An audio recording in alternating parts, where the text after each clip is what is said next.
Dwayne from Huffman needs some driveway advice. Well, he lives in the country with a long gravel one.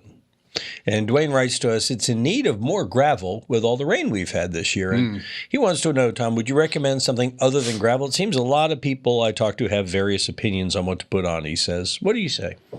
Yeah, no, gravel is fine. Gravel's kind of a term that can be anything, but usually it's crushed granite or something like that that people use for these things.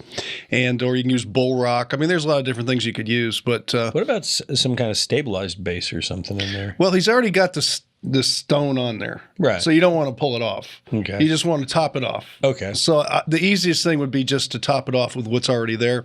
And yes, the rain has been horrible for people. There are people who can't even get their trucks to job sites. I'm seeing these big crushed concrete, like Cherry has those crushed concrete. Yeah, the big zones. ones, yeah. They're using them as construction roads now on these jobs because of the rain we've had.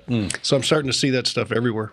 Just go get your gravel. Yeah, just put what was on there and just top it off. They'll come and top it, and they'll have a truck that'll drag it right out.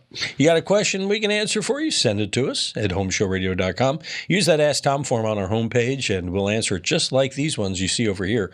And subscribe to our channel. Ding. We sure appreciate it.